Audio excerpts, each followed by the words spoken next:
ini namanya aliansi korban Indosuria. Korban ini orang-orang yang dirugikan ini oleh para pejuang nih. Di sini ada juga ibu ini. Nah, masalah yang kita hadapi ini sebenarnya sudah ramai di masyarakat. Hampir semua media telah memberitakan kasus ini. Dan kasus seperti ini sebenarnya tidak hanya kasus Indosuria yang gagal bayar. Banyak perusahaan-perusahaan lain termasuk Dana Reksa dan sebagainya yang sudah mengalami seperti ini. Tercatat di Pengadilan Negeri Jakarta Pusat itu di sana ada lebih kurang 18 atau 19 sudah terdaftar kasus-kasus PKPU perusahaan yang ada. Ya. Jadi kalau kita telusuri sebenarnya ini sebenarnya cukup membahayakan. Karena saya dengar kabar mungkin akan ada lagi puluhan perusahaan-perusahaan yang meraup dana dari masyarakat tapi gagal bayar. Nah, ini akan berbahaya bagi perekonomian rakyat Indonesia dan negara kita. Nah, oleh karena itulah saya berbicara di sini sebenarnya supaya pemerintah tidak boleh take it for granted dalam kasus ini. Jangan pemerintah melihat ini hanya masalah nasabah. Walaupun sebenarnya negara, pemerintah wajib juga melindungi rakyatnya daripada perbuatan-perbuatan orang yang seperti ini. Kita tahu kasus Indosuria saja, nasabahnya ribuan orang, kerugian yang ditimbulkan adalah hampir 14 triliun rupiah. Ya, di antaranya ini semua korban ini, ibu-ibu ini, bahkan ada pegawainya sendiri, karyawan dari Indosuria sendiri ada yang mengadu kepada saya. Dia karyawan juga kena makan sama koperasi Indosuria.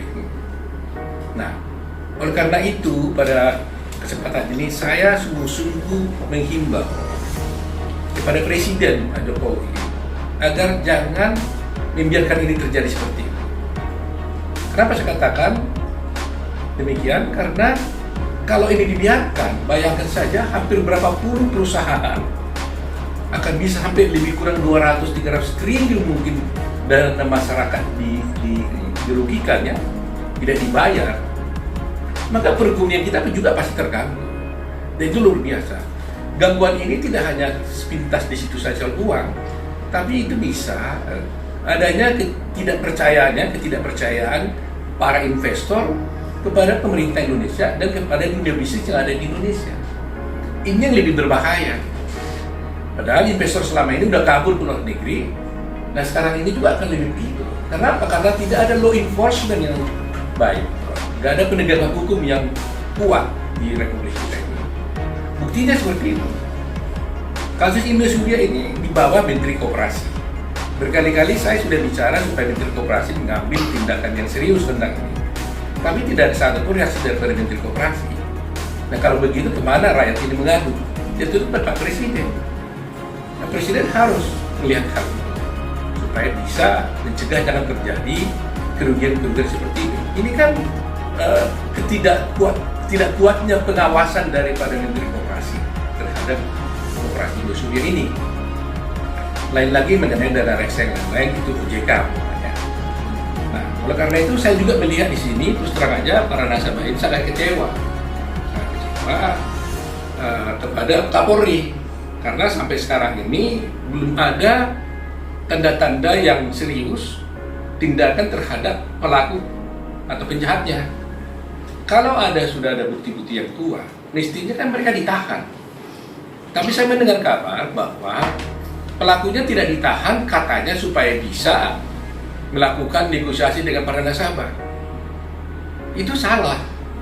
Karena selama PKPU berjalan, tidak boleh lagi ada pembayaran kepada para nasabah ini.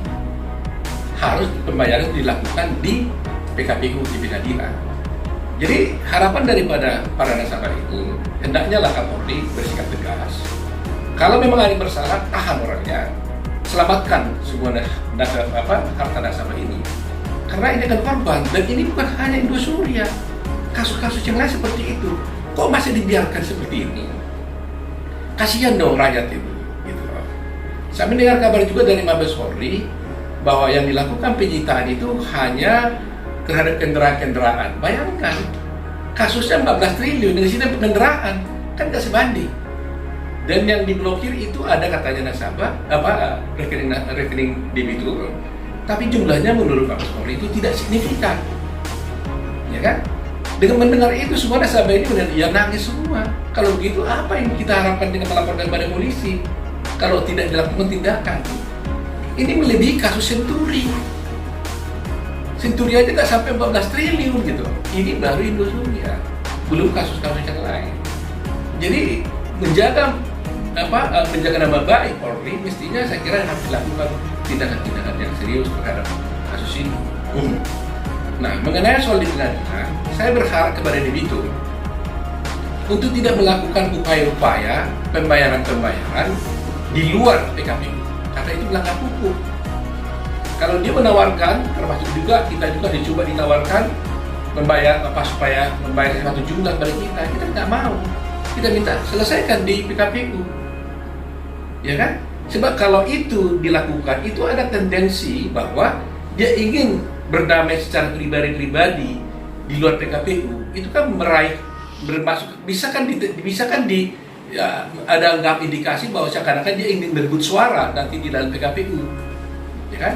Karena nasabah-nasabah yang saya wakilin ini ada 180 orang, lebih kurang 180 orang dengan jumlah kerugian 500 miliar, lebih kurang 500 miliar, dan akan bertambah lagi nih terus-menerus ya. Itu semua menginginkan itu pilot.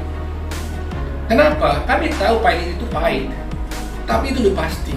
Sebab kalau dia juga permohonan PKPU itu proposal perdamaian akan diajukan pada kita itu nanti dia membayar setelah 3, 4, 5 tahun lagi, ini hampir tidak mungkin bisa kita terima. Perkiraan kita begini, dari mana dan bagaimana caranya koperasi ini membayar? Toh kooperasinya sudah tutup, tidak beroperasi lagi, ya kan? Dari mana dia bisa bayar? Kita kan kalau ada PKPU, dia kasih restrukturisasi kalau perusahaannya jalan. Kalau perusahaannya udah mati, ya tentu nggak mungkin dia bayar. Nah, jadi sih kita khawatir ini hanya mendelay. Setelah 4 tahun kemudian disuruh bayar umpamanya gitu, baru 4 tahun kemudian dia tidak sanggup bayar, baru pilot 4 tahun. Tapi setelah 4 tahun kemudian kita nggak tahu lagi kasusnya ini kayak apa, ya kan? Tapi kalau pilot memang pahit, tapi debitur itu bisa melakukan tugas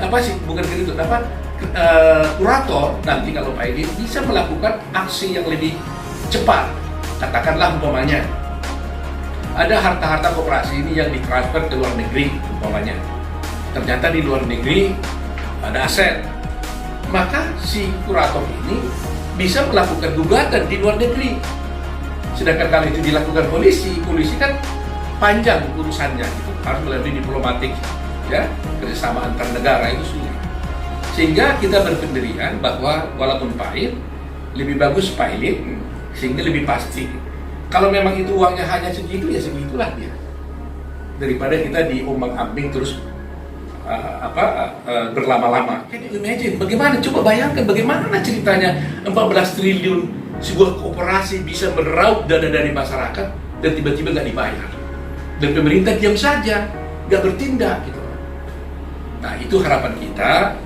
Sehingga dengan pertemuan saya berharap Presiden harus memberi perhatian, memberitahukan juga kepada pihak Polri agar lebih serius melakukan tugasnya untuk melakukan penyitaan dan menindak bagi orang-orang yang bersalah. Dan kalau benar-benar terbukti orang itu bersalah, ya ditahan lah, supaya mereka jangan sampai dia melarikan diri. Sebab kalau semakin lama di luar, dia akan berpotensi untuk menghilangkan barang bukti ya. Di KUHP kan diatur itu. Kenapa harus ditahan? Pertama, supaya jangan melarikan diri. Kedua, supaya jangan menghilangkan barang bukti. Saya kira alasan ini cukup gitu, kalau memang ada bukti-buktinya.